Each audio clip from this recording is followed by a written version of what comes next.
yuk sekarang kita mulai di jendela makannya kita atur yuk. Ada 3 kalimat yang mesti kita lakukan di jendela makan. Apa aja? Lemak yang bahaya sebenarnya bukan jumlahnya, tapi lemak yang bahaya adalah. Jadi sebenarnya kalau diabetes itu ada yang mengatakan tidak bisa sembuh deh. Sebenarnya bisa ya. Kan banyak yang mengatakan ini penyakit memang tidak bisa sembuh. Is there already gitu. Ya kalau bagi yang pesimis boleh mau memikirkan.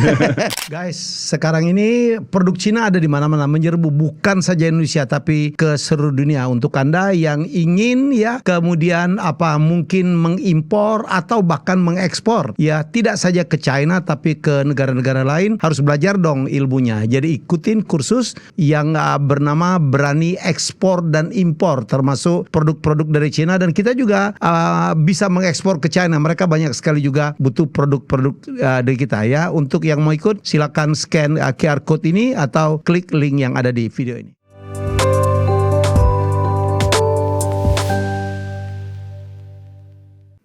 Oke, nggak ada yang lebih penting daripada kebugaran, kesehatan. Oleh karena itu tamu saya untuk kedua kalinya, Ade Rai. Terima kasih Mas Helmi. Dari Bandung deh. Dari Bandung saya. Ya. Kenapa sih lu lebih milih Bandung daripada Jakarta? Enggak juga sih. Kebetulan secara kecelakaan tinggal di Bandung. Kecelakaan apa maksudnya?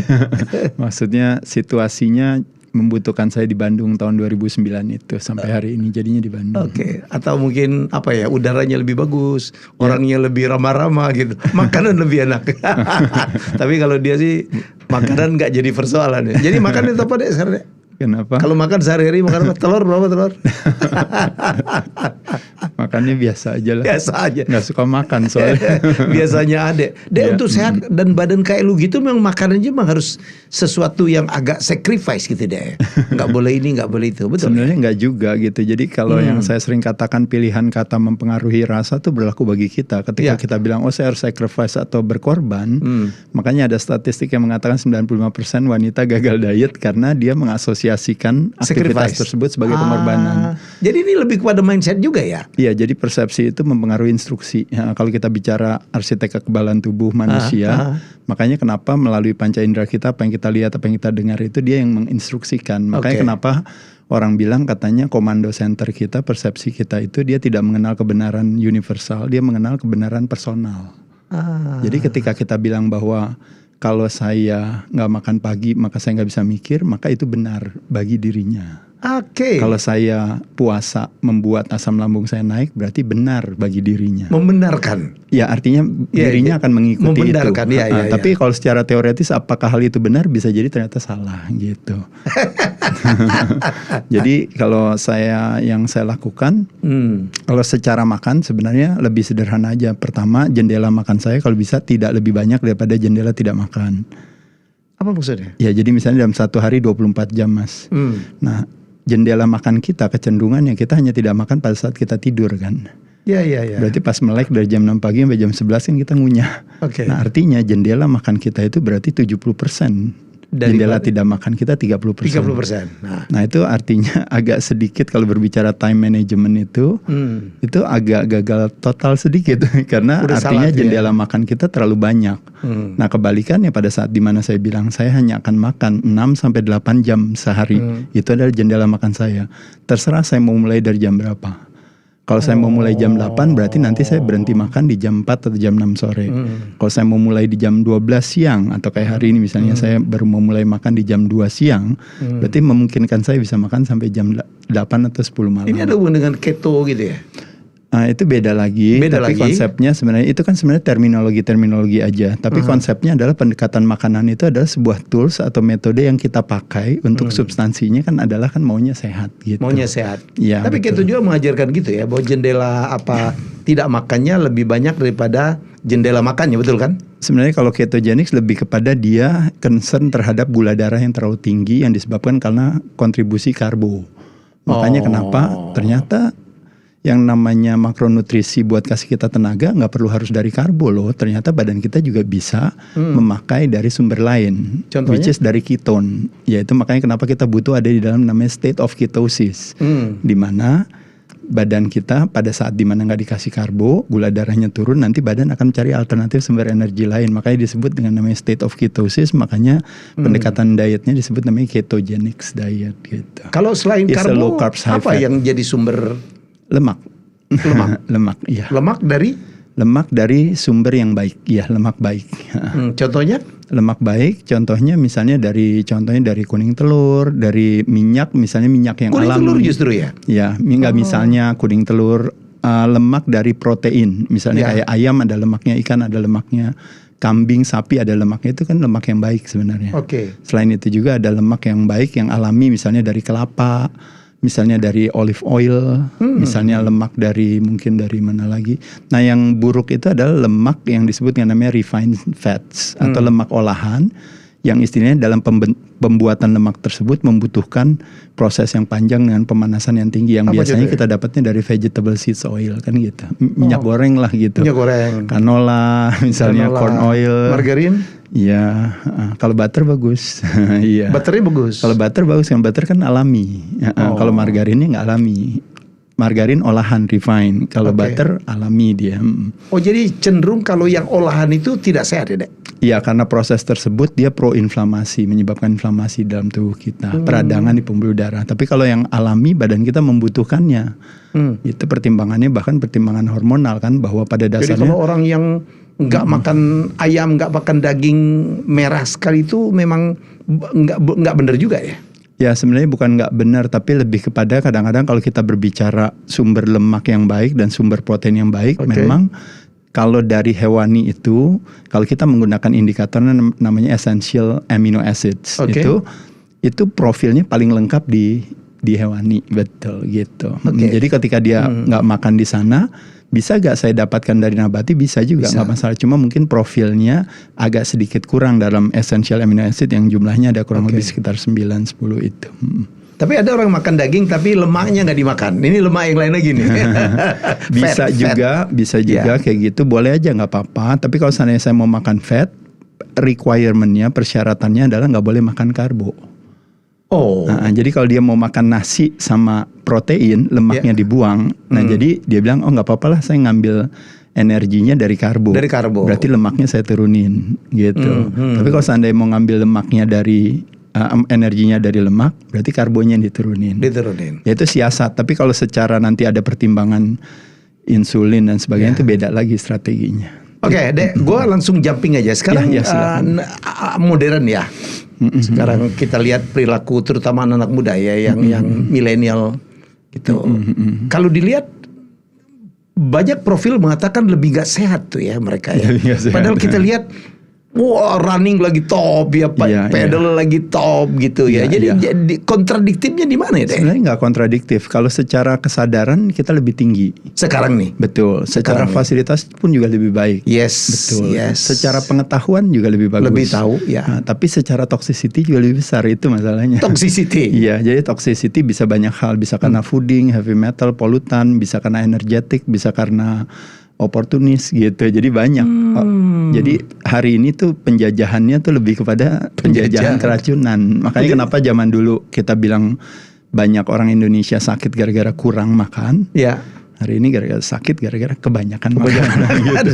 Jadi exposure terhadap racun itu besar. Makanya kenapa puasa, yang kebetulan kalau saya beranggapan adalah jadi seolah-olah saya dibilang jadi kayak PR-nya puasa nih gitu ya, atau PR-nya IF. Tapi sebenarnya saya cuma mengatakan bahwa puasa itu adalah sebuah metode yang sederhana yang bisa dipakai oleh masyarakat di Indonesia, karena kita di Indonesia punya asosiasi terhadap puasa yang menguatkan hati, karena mayoritas kaum muslimin dan muslimah terpapar dengan ibadah puasa di bulan Ramadan. Dan ternyata puasa tidak hanya memberikan kesehatan secara keimanan, tapi juga memberikan kesehatan secara keimunan gitu.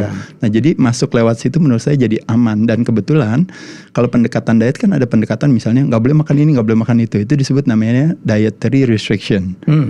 Atau kita bilang makannya nggak boleh kebanyakan ya, mesti segini aja. Nanti dihitung ya jumlah takarannya. Nah itu disebut namanya calorie restriction. Nah tapi ada satu lagi pendekatan diet yang disebut dengan namanya time restriction.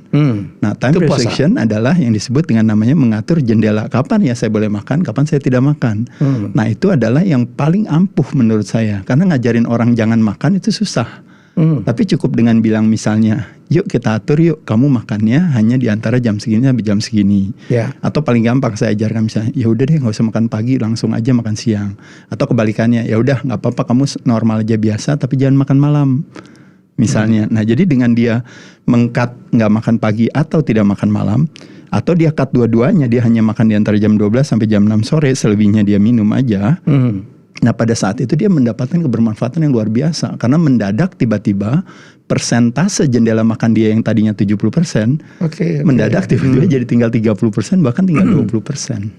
Nah jadi kalori defisit yang diharapkan, artinya jumlah makanan atau racun yang masuk itu jadi mendadak berkurang, itu menjadi sebuah konsekuensinya. Ini menarik ya. Jadi misalnya makannya artinya di jendela makan tetap bisa makan, misalnya tetap bisa makan, ya tetap gitu. bisa menikmati makanan. Cuman jendela tidak makannya yang diperlebar. Nah itu step 1. Ya tapi ketika dia udah dapetin itu dan dia bilang kok saya mentok gitu. Nah pada saat itu saya bilang yuk sekarang kita mulai di jendela makannya kita atur yuk. Ada 3 kalimat yang mesti kita lakukan di jendela makan. Apa aja itu? 1. Kontrol karbo. 2. Prioritas protein. 3. Selektif terhadap lemak. Jadi 1 kontrol karbo, karena gimana pun karbo juga. Karbo itu jahat banget deh.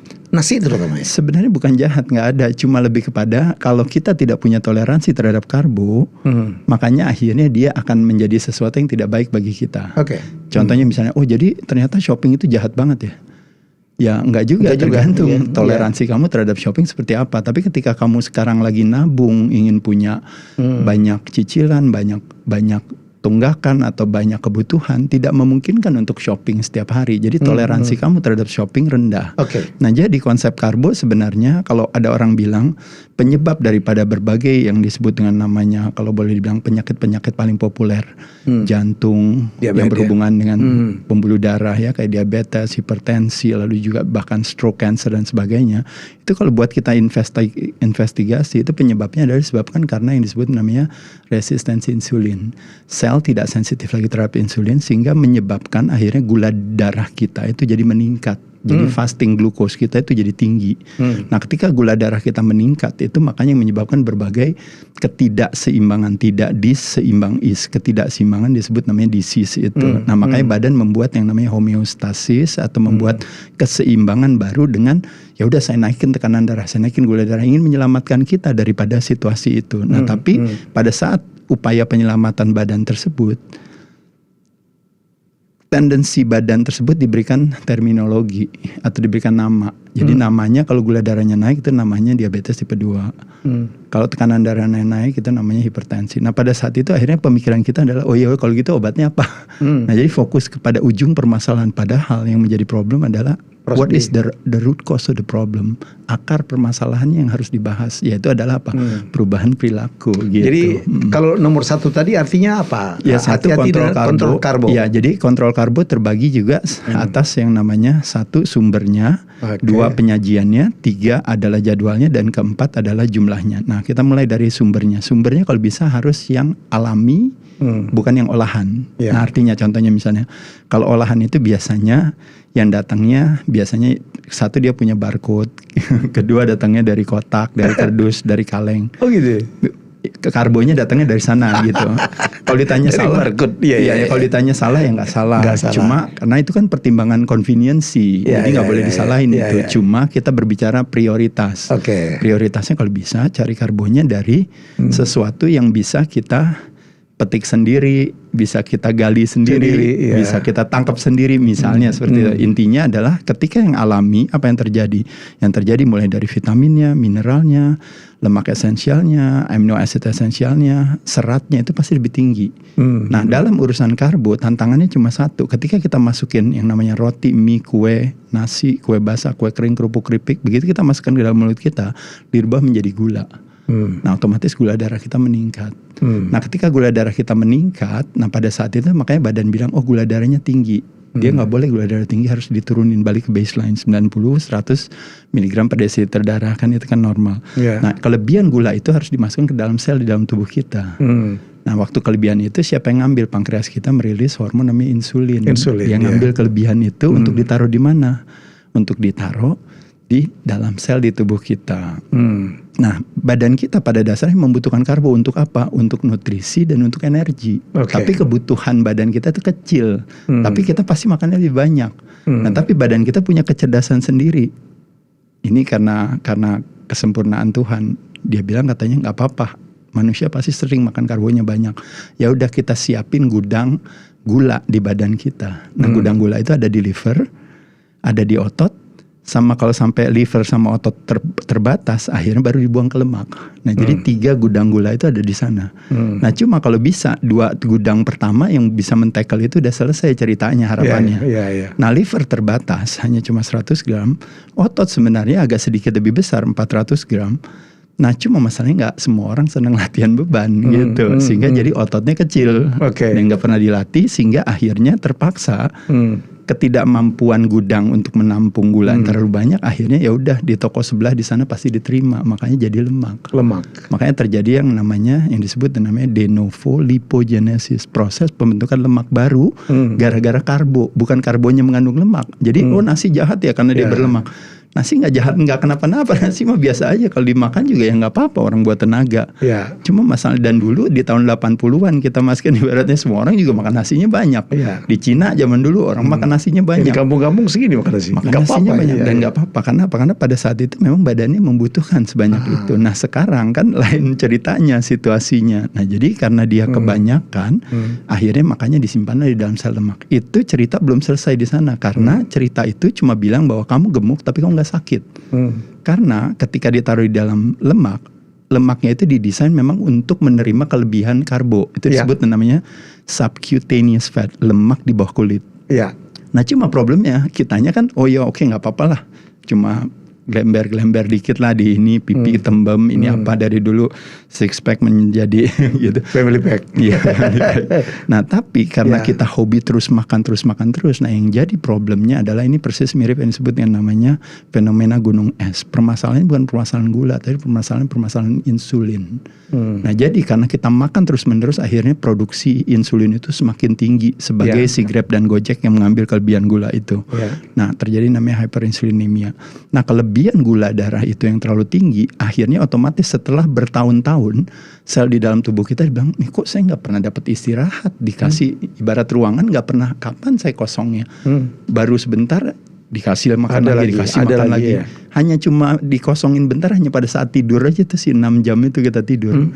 Pagi kan udah kasih lagi makan lagi, kasih makan lagi. Dari jam 7 udah ada makan, coffee break jam 10, jam 12 makan lagi, coffee break jam 3, jam 5 ngopi-ngopi sama teman-teman sore-sore, jam 8 makan lagi, bahkan jam 10 pun kita makan. Jadi nggak ada istirahatnya. Nah ketika nggak ada istirahat itu, makanya akhirnya si sel itu bilang apa, enak aja, gila saya udah sumpek banget di sini. Dia kuncilah pintunya. Itu yang disebut namanya resistensi insulin. Sel tidak sensitif lagi terhadap insulin. Jadi insulin nggak dibolehin masuk, di lock sama dia. Nah ketika di lock, otomatis apa yang terjadi? Ya kan jadi semua pada ada di luar.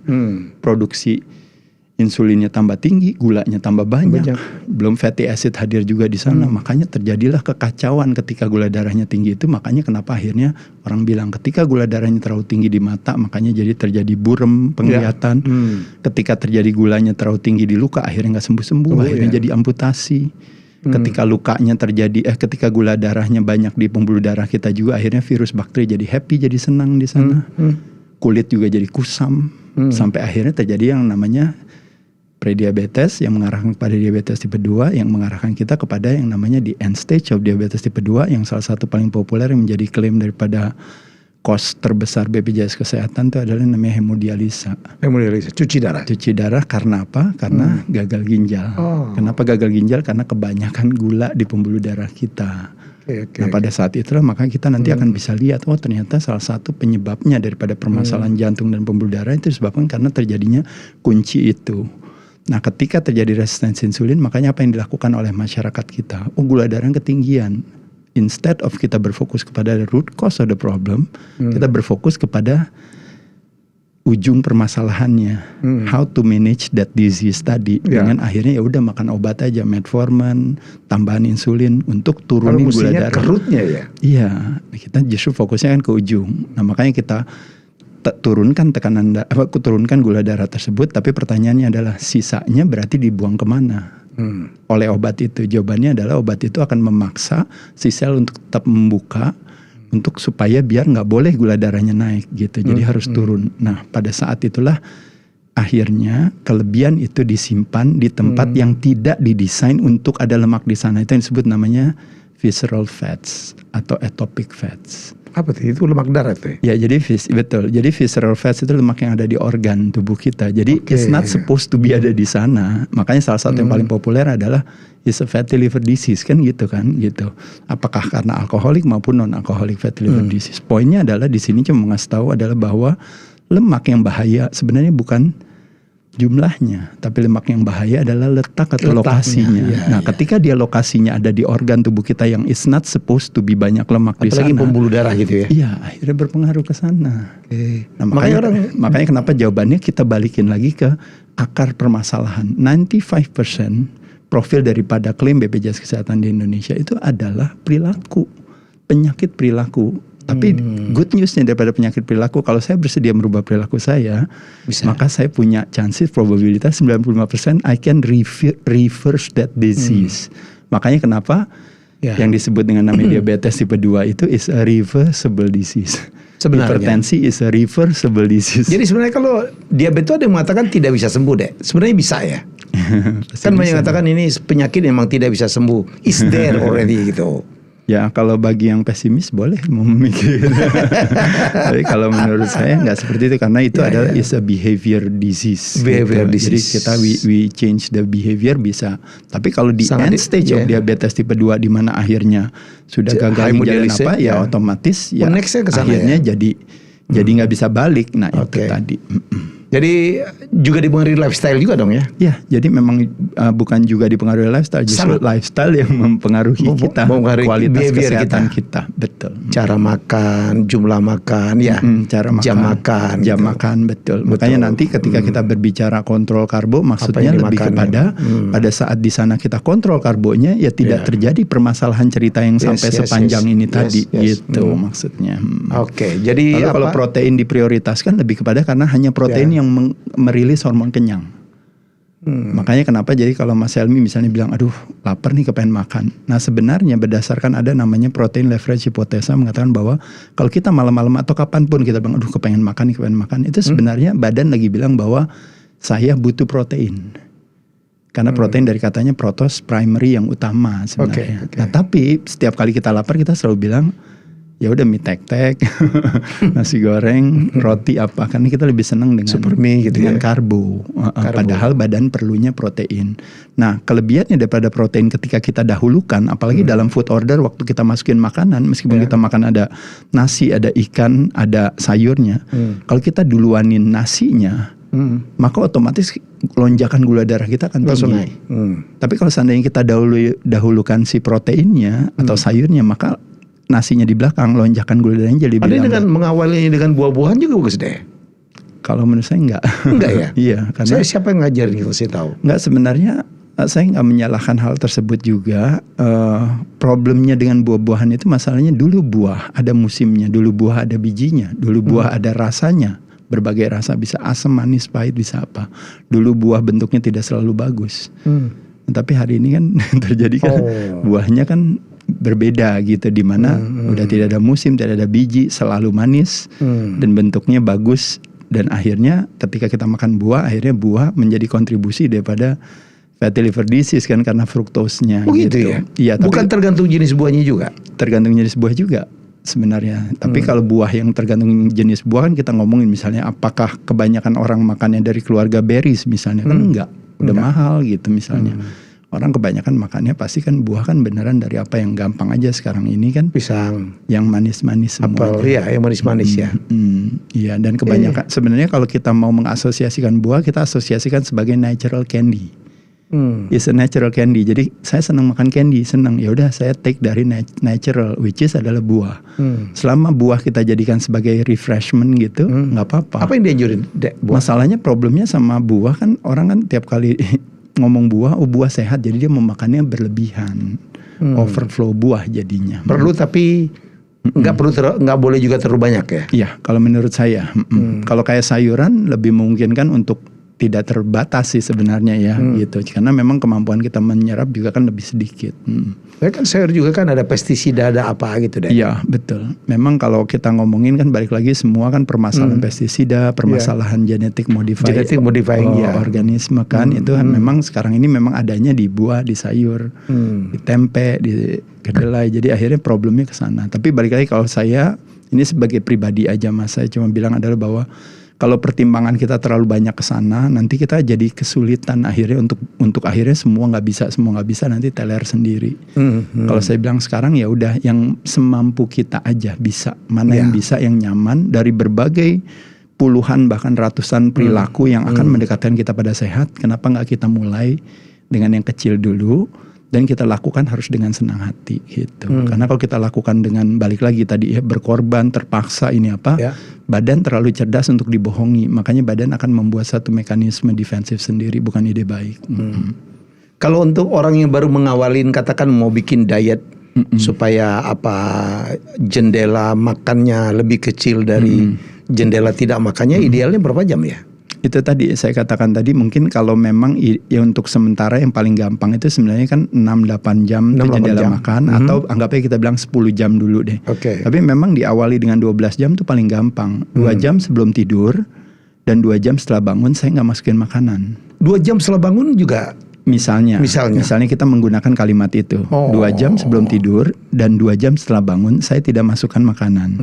Nah kalau tidurnya saya 8 jam berarti 2 tambah 8 tambah 2 berarti kan udah 12 jam. 12 juga. Berarti kan 50-50 itu. Nah dibandingkan dengan kita tidur doang yang gak makan, sebelum tidur kita makan, pas bangun kita makan, ya otomatis kan kita rugi. Hanya cuma gak makannya 6 jam. Tapi begitu kita melakukan 2 jam di depan dan di belakangnya tidur kita, terjadi kenaikan jendela tidak makan kita menjadi 12 jam. Nah artinya terjadi dari 30% naik menjadi 50%. Nah yang kedua adalah stepnya, yaitu adalah yang tadi saya katakan tadi, paling gampang adalah pilih aja, saya nggak makan pagi atau saya nggak makan malam. Nah step yang ketiga, kalau saya mau lebih tajam lagi, saya nggak makan pagi, saya nggak makan malam, saya makannya di siang aja sampai ke sore gitu. Alasannya kayak mimicking ancestor kita dulu. Bangun tidur dia harus cari makanan dulu, dia harus berburu dulu. Pas udah malam nggak ada PLN, nggak ada penerangan, jadi nggak bisa makan malam. Jadi harus berhenti di jam 6. Nah tapi prinsipnya adalah selalu harus ada minum. Jadi kalau minum air, kopi, teh itu masih kopi boleh deh. Boleh. Yang penting jangan masukin gula. Ya. Saya tuh pagi itu kan kebiasaan harus minum kopi tuh. Kalau makan saya masih bisa tahan tuh. Oke ya. Oke, nggak apa-apa. Termasuk malam pun ngopi? Ya kalau bagi sebagian orang merasa nggak kenapa-napa ya oke aja. Saya tuh 5 gelas sehari deh.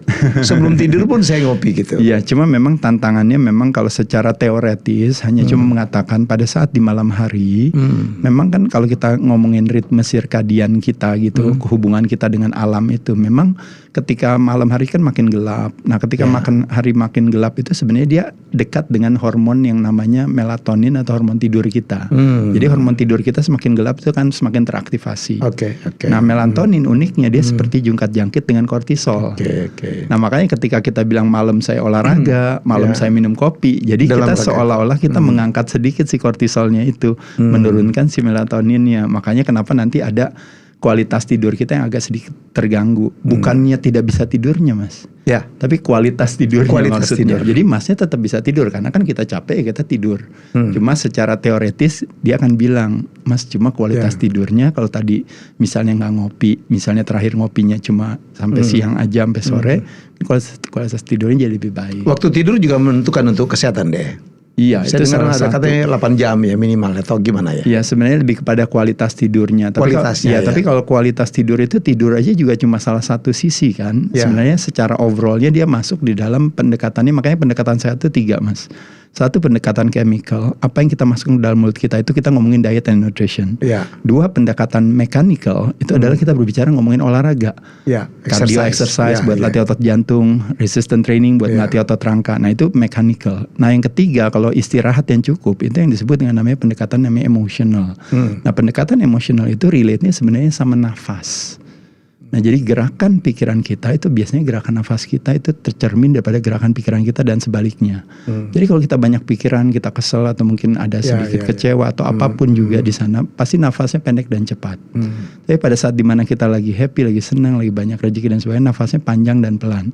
Nah berbicara secara teoretis aktivasi parasympathetic nervous system, relax response, di mana aktivasi tubuh kita jadi tumbuh dan kembang, itu hanya terjadi kalau kita rajin punya nafas yang buangnya tuh panjang. Nah jadi ketika Mas contoh misalnya gini, Mas lagi aduh gila saya lega banget nih Dek misalnya gitu. Wah gila lega banget nih tadi berhasil ini apa. Nah kalau lega itu pasti nafasnya gitu panjang pasti.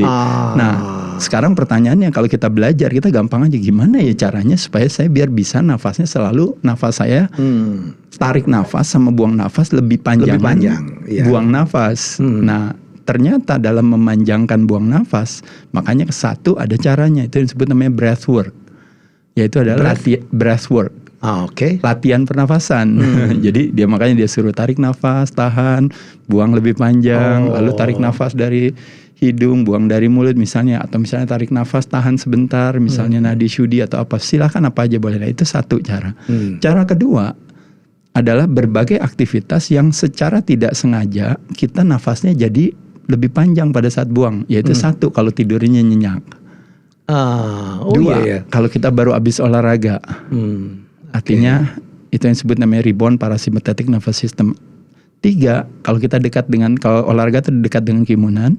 Ketiga kalau kita dekat dengan keimanan. Nah makanya biasanya kalau habis sholat, kalau habis berzikir, habis sembahyang, habis berdoa, ini apa nafasnya biasanya pasti teratur. Ada rasa syukur gitu. Rasa syukur, betul. Nah yang keempat yaitu adalah dekat dengan kesenian. Nah itu pasti itu teratur. Jadi kita dengar lagu gitu ya. Lagu, relax ya, atau nikmatin sebuah seni atau misalnya apapun aja. Termasuk juga mungkin misalnya memainkan instrumen, atau misalnya mungkin dia bersenandung, atau sekedar mendengarkan orang menyanyi atau apapun juga, atau membaca dianggap sebagai sebuah seni bagi dia. Nah itu pasti kita dekat dengan yang namanya ketenangan, keteraturan. Sekarang dan bernafas. Orang nggak ngebaca buku deh, tapi scroll handphone ya. Kadang-kadang ya saya kan dengar motivasi kan algoritma keluar gitu. Betul. Sambil berbaring gitu. Iya. Kalau dulu saya sebenarnya Mas salah satu yang menurut saya bisa bantu kita buat gantiin buku itu sebenarnya audiobook sih. Audiobook ya. Zaman dulu. Makanya kenapa saya senang kayak Jakarta Bandung tuh Mas kan. Dengerin audiobook ya. Jadi waktu saya habis buat apalagi kemacetan di Jakarta, kalau misalnya kita tinggal di Jakarta itu sebenarnya paling ideal ketika kita itu menggunakan si sound system di mobil itu menjadi sebuah sesuatu yang kita ada di kuadran 2 itu Mas. Kalau ngomongin first thing firstnya 7 Habits of Highly Effective People itu gitu. Jadi kita ada di kuadran 2 yang which is not urgent tapi jadi important gara-gara kita membunuh waktunya dengan sesuatu yang investasi bermanfaat. Nah jadi saya pikir itu, lalu tadi ngomongin apa lagi ya? Itu jadi menurut saya sekarang orang udah nggak audiobook, udah audio visual. Ya betul. Ya jadi lagi audio visual gitu. Apakah itu lebih baik atau nggak baik gitu? Oke sih kalau itu, kalau menurut saya nggak ada masalah. Cuma kan tantangannya kan lebih kepada seleksi kita. Iya seleksi feeding. Jenis apa yang kita tonton kan? Betul. Iya. Lalu selain itu juga dekat dengan kesenian. Nah, selain itu juga adalah dekat dengan alam, Mas. Dekat dengan alam itu kalau ada istilah yang mengatakan tubuh kita adalah produk alam, karena kita adalah akumulasi alam yang kita konsumsikan. Alam itu adalah ekstensi kepanjangan daripada kita. Makanya kenapa ketika kita grounding misalnya, Mas taruh kaki di ini, ketika kita menghirup udara segar, ketika kita kena sinar matahari, ketika kita mungkin bahkan yang relate dengan alam yang dekat dengan kita, misalnya bercocok tanam, atau misalnya menyiram pohon, ngobrol sama pohon, tanaman, ngobrol sama binatang, sama anjing, sama kucing, atau bahkan ngobrol sama manusia. Itu juga kan kebalikannya daripada kemarin di musim infeksi terjadi social isolasi, hari ini kita terjadi social koneksi. Nah itu yang namanya sosialisasi itu sendiri. Jadi itu menguatkan. Itu penting. Dan satu lagi mungkin lebih kepada yang saya sering cerita, sehat bersahabat dengan pertemanan hati, sakit bersahabat dengan perlawanan hati. Itu maksudnya adalah setiap ada postingan orang, kita cenderung menjadikan itu sebagai sebuah ketersinggungan bagi kita. Nah makanya jadi no judgment, no labeling, no analyzing, itu salah satu strategi yang tepat bagi kita juga untuk membuat nafas kita lebih panjang dan pelan. Nah jadi kalau istilahnya orang bilang it's not loving what if, tapi loving what is gitu. Nah prinsipnya adalah gratitude, punya rasa bersyukur yang tinggi. Kedua punya forgiveness, pemaafan terhadap diri sendiri dan orang lain. Dan yang ketiga ya punya keikhlasan itu tadi Mas gitu. Ikhlas dalam kalau ngomongin perbedaan, kita udah lihat orang lain berkomentar aja kan, atau posting aja yang kita bilang kan beda banget sama kita. Tapi ketika kita punya keikhlasan terhadap sebuah perbedaan, akhirnya menjadi sebuah toleransi. Tapi ketidakikhlasan terhadap perbedaan akhirnya menjadi diskriminasi. Makanya ribut berantem terus di sana. Saya dulu belajar dari beberapa teman ya. Jadi saya nggak mau mengawalin hari saya itu dengan sesuatu yang nggak bagus gitu. Betul. Jadi kalau pagi itu saya nggak mau tuh nonton kriminal, mau nonton hard news gitu ya. Yang isinya apa? Begal, pemerkosaan, korupsi gitu.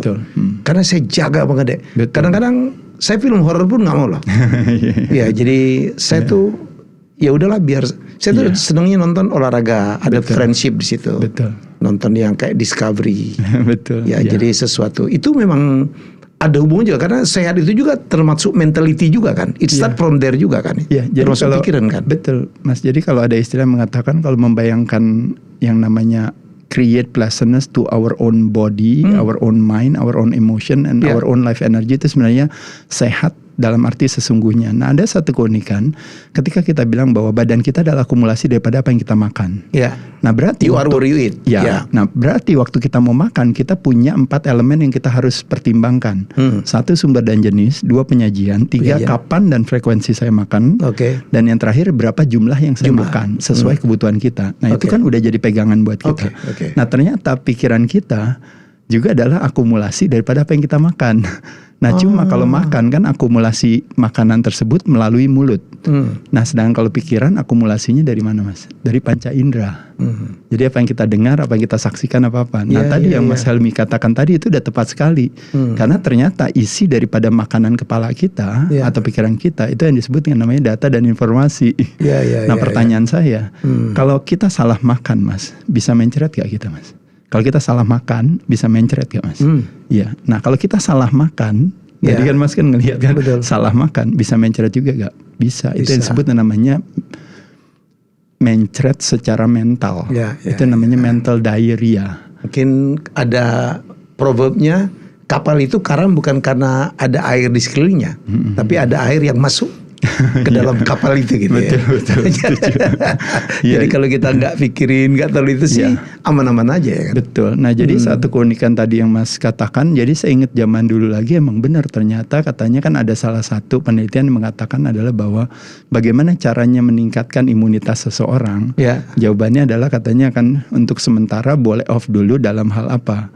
Baca koran, nonton berita, baca koran, nonton berita, dan mungkin satu lagi yang sebenarnya relate dengan yang namanya semuanya itu perlawanan hati. Makanya ketika tadi meskipun kita nonton, sebenarnya nggak ada salahnya kita lihat ada berita kriminal dan sebagainya, tapi memang kita di sana kita akan bisa melihat bahwa istilahnya ketika kita mengkonsumsikan yang namanya konflik atau versus tersebut gitu, maka otomatis badan terlalu cerdas untuk dibohongi. Makanya kenapa terjadi yang namanya aktivasi yang namanya sympathetic nervous system atau yang disebut namanya fight or flight mode. Nah fight or flight memaksa tubuh kita untuk berproteksi sehingga tidak terjadi tumbuh dan kembang. Nah tapi ketika kita misalnya Masnya misalnya pas bangun, saya mau cari sesuatu yang mungkin relate dengan developing diri kita dan sebagainya, akhirnya otomatis terjadi yang namanya parasympathetic nervous system, which is rest and digest yang terjadi. Makanya badannya tumbuh dan kembang. Gila ya. You are what you eat, you are what you think ya. Kadang-kadang kan you are what you hear, you are what you see. Kadang-kadang kita harus cuek juga tuh. Jadi kita harus kontrol. Jadi kontrol intinya deh. Saya sih nggak bilang seperti itu, tapi pertama kita punya satu pemahaman aja dulu. Pemahaman adalah fondasi daripada kepatuhan. Nah edukasi adalah amunisi daripada sebuah pemahaman. Nah jadi pada saat katanya orang juga bilang gini katanya, ketika kita bilang, jadi ada banyak berbagai pendekatan. Mas pernah baca bukunya yang Atomic Habit itu ya? Itu salah satu yang bagus juga yang mengingatkan Atomic saya kembali untuk bilang bahwa ternyata sebuah perubahan habit itu justru diawali dengan yang namanya perubahan yang disebut namanya identitas gitu. Bukan perubahan sikapnya gitu. Sikapnya akan mengikuti kalau seandainya kita punya identitas baru yang menjadi itikat kita. Itikat adalah hasrat tanpa pamrih. Nah jadi ketika saya bilang saya adalah orang yang gemuk, saya adalah orang yang nggak bisa kalau tahan kalau ngelihat kerupuk. Saya adalah orang yang kalau latihan olahraga sebentar saya pasti langsung pusing. Saya adalah orang yang nggak bisa puasa karena asam lambung saya naik. Maka identitas yang melemahkan hati itulah dulu yang dirubah. Gitu. Dengan bilang bahwa wah saya mah badan saya bagus, cuma badan saya aja cuma ketutup lemak dan ini makanya yang bagusnya ketutupan. Makanya saya sering cerita tentang dulu Michelangelo pernah membuat satu patung di Florence, Italia, itu patung David kan, Il Gigante itu kan.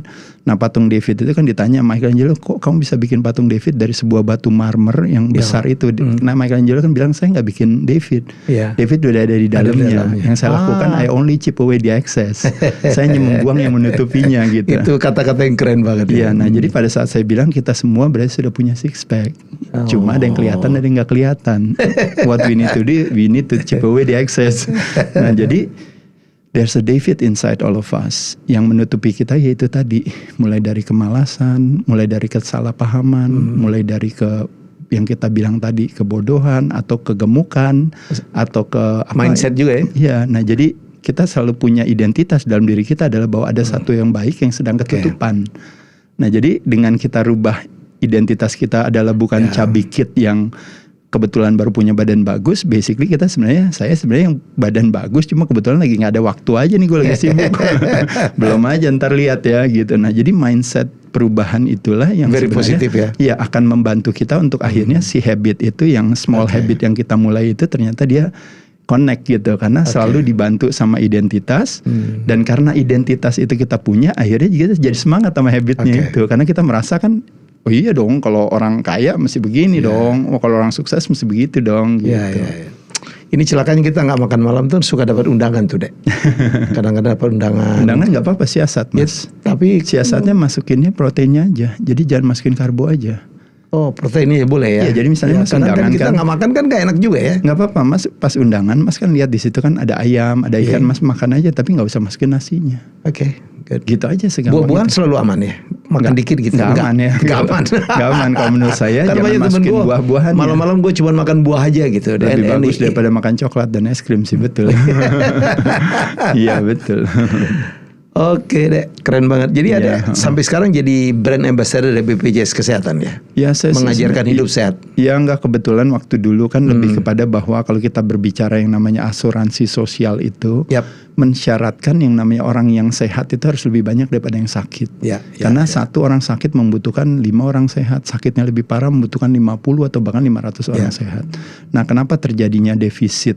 Misalnya negara harus membiayai biaya pengobatan yang besar, kan karena memang pada dasarnya yang sehat lebih sedikit, jauh lebih sedikit. Ya makanya salah satu daripada upaya waktu itu yang dilakukan oleh BPJS Kesehatan adalah pada saat sosialisasi tentang teknis administrasi BPJS, kenapa nggak juga diselipkan seminar kesehatan. Nah akhirnya tadinya saya yang tadinya di Daulat menjadi cuma bintang iklan yang cuma fotonya dipakai, abis itu tinggal ngomong wajib dan bermanfaat gitu doang. Akhirnya saya bilang boleh gak kalau seandainya saya jangan jadi wasted talent. Saya bilang kalau boleh saya berkenan diberikan juga kesempatan, kasih waktu saya 1 jam, saya akan sosialisasi hidup sehat kepada masyarakat. Nah sejak itu sampai sekarang saya melakukan. Besok ke Padang? Ya besok ke Padang. Besok ke Padang. Iya. Oke deh, thank you banget. Mas Helmi. Keren banget nih. Gue belajar banyak juga deh. Ya, jadi belajar banget. Makasih, jadi mulai sekarang gue nggak makan malam lah. Boleh kata dia tapi. Boleh. Iya proteinnya aja mas. Jangan karbo. Thank you mas. Ya. Makasih mas. Ya itulah obrolan saya. Saya pikir semua orang kepengen hidup sehat karena sehat itu mahal ya. Sehat itu murah, yang mahal. Murah yang mahal tuh kalau sakit. Jadi kebalik gue ya. Jadi jangan sampai sakit. Makanya saya tuh bilang apa? Mahal itu nomor satu, valuable. Betul. Ya dengan sehat kita bisa melakukan apapun ya. Betul. Bisa berkarya, bisa menolong orang. Maka sesuatu yang sangat mahal yang kita harus perjuangkan. Kalau sakit mahalnya secara cost ya. Betul. Ya. Betul. Thank you dek. Ya. Terima kasih, kita jumpa lagi dengan tamu hebat saya selanjutnya. Bye bye.